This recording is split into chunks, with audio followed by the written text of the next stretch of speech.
دنیا نے United nations کو فارم کیا 1945 میں، دنیا میں امن قائم کیا جائے۔ 75 ایئرز ہو چکے ہوئے ہیں کشمیر کے کانفلکٹ کو بھی، پیلسٹائن کے کانفلکٹ کو بھی۔ بات تو یہ ہو گئی کہ اب انڈیا ٹرانس نیشنل ٹیررزم کرتا ہے، یعنی واشنگٹن کے ساتھ جن کے ساتھ وہ الائنس اور جن کے ساتھ وہ strategic partnership Indo U S. جب ہمارا فارن منسٹر انڈیا میں موجود ہے اور اس نے نیگوشیشنز کی اور اس نے آگے بڑھنے کی بات کی، اور انڈیا کا کنڈکٹ جو ہے وہ رسپانس جو ہے وہ اس طرح آیا، تو اس کانٹیکس میں جب ہم غزہ کی صورتحال کو دیکھتے ہیں، سلاٹر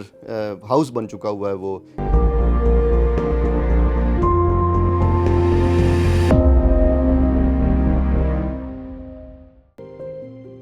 دیکھیں، دنیا کے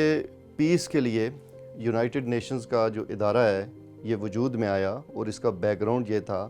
کہ سیکنڈ ورلڈ وار کی تباہ کاریاں، پہلی بھی ورلڈ وار پھر سیکنڈ ورلڈ وار کی خاص طور پر تباہ کاریوں کے نتیجے میں دنیا نے یونائٹڈ نیشنز کو فارم کیا 1945 میں، اور اس کا بنیادی مقصد یہ تھا کہ پیس قائم کیا جائے، دنیا میں امن قائم کیا جائے۔ لیکن وہ امن 75 ایئرز ہو چکے ہوئے ہیں کشمیر کے کانفلکٹ کو بھی، پیلسٹائن کے کانفلکٹ کو بھی۔ وہ اس لیے دور نظر آ رہا ہے کہ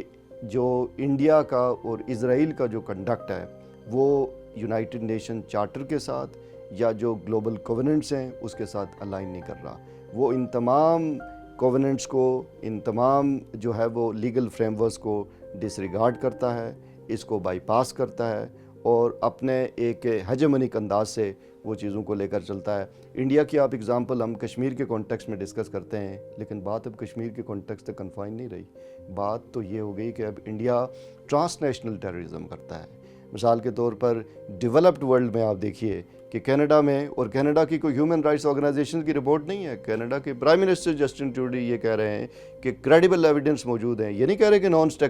اسٹیٹ ایکٹرز انوالو ہیں، وہ کہتے ہیں کہ اسٹیٹ انوالو ہے جس کی ہمارے پاس کریڈیبل ایویڈنسز موجود ہیں۔ اس کے بعد آپ دیکھیں کہ امریکہ کے اندر، یعنی واشنگٹن کے ساتھ جن کے ساتھ وہ الائنس اور جن کے ساتھ وہ strategic partnership Indo U S, وہ اپنے دوستوں کے لیے بھی آپ یہ دیکھیں کہ انہی کے سٹیزنز، انہی کی سوائل کے اوپر وہ کرتے ہیں۔ خود پاکستان کے اندر آپ دیکھیں کہ پاکستان کے اندر 20 ایسے افراد کو یہاں پر کسی دوسرے ملک میں اس کی پلاننگ کی گئی، اور پاکستان میں 20 افراد کو قتل کیا، 20 افراد کو جو ہے وہ مار دیا گیا۔ اور اس تمام ایشو کی جو رپورٹنگ ہے وہ کسی پاکستان کے نیوز پیپر نے، کسی پاکستان کے میڈیا چینل نے، کسی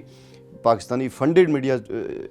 آرگنائزیشن نے نہیں کی، بلکہ ایک اگر ڈیٹیل اس کی دیکھنی ہو تو آپ 2 نیوز پیپرز دیکھیے۔ ایک گارڈین کو دیکھیں کہ اس نے کیسے ایکسٹینسولی اس پورے پروسیس کو ڈسکس کیا اور بتایا ہے کہ کیسے ہائر اپس میں، اسٹیٹ لیول پہ، نیشنل سیکیورٹی ایڈوائزر کے لیول پہ انڈیا میں اس کی انوالومنٹ اور اس کی پیٹرنیج موجود ہے۔ اور پھر دوسری طرف آپ دیکھیے واشنگٹن پوسٹ نے، کسی کی اوپینین نہیں ہے، واشنگٹن پوسٹ کا ایڈیٹوریل ہے اس کے اوپر، یعنی ادارے کی اوپینین ہے، اس نے اس کو پورا ڈیٹیل جو ہے وہ انالیسز کیا ہے کہ کیسے جو ہے وہ بھارت نے یہ جو انٹرفیئرنس اور یہ جو انوالومنٹ کیا ہے، اور یہی انٹرفیئرنس اور یہی انوالومنٹ جو ہے وہ بھارت کی اپنے پڑوس میں ہے، اور اسی پڑوس میں اسی انٹرفیئرنس کی وجہ سے جو بھی پیس کی، جو بھی ڈیولپمنٹ کی کوشش ہوتی ہے ریجنل لیول کے اوپر، فار ایگزامپل سارک اس لیے بنا کہ پیس ہو، ڈیولپمنٹ ہو، ایک ریجنل انٹیگریشن ہو،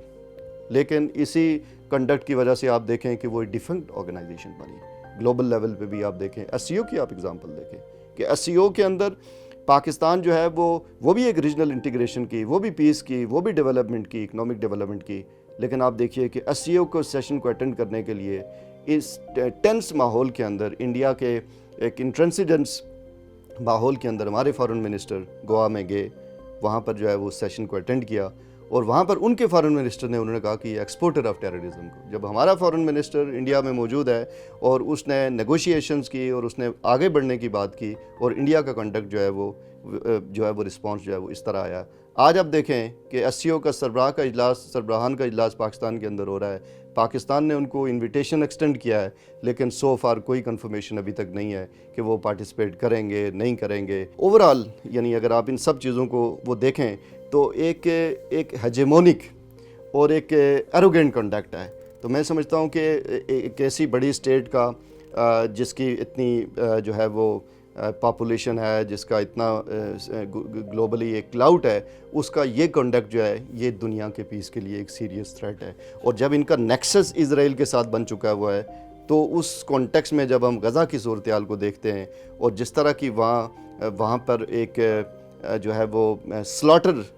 ہاؤس بن چکا ہوا ہے، وہ جس طرح کی میس وہاں پر کلنگ ہو رہی ہے، میں سمجھتا ہوں کہ یہ دونوں کا جو نیکسس ہے وہ دنیا کے امن کے لیے بہت ہی سیریس تھریٹ ہے، اور اس وقت کہ یہ سپل اوور ہو جائے اور یہ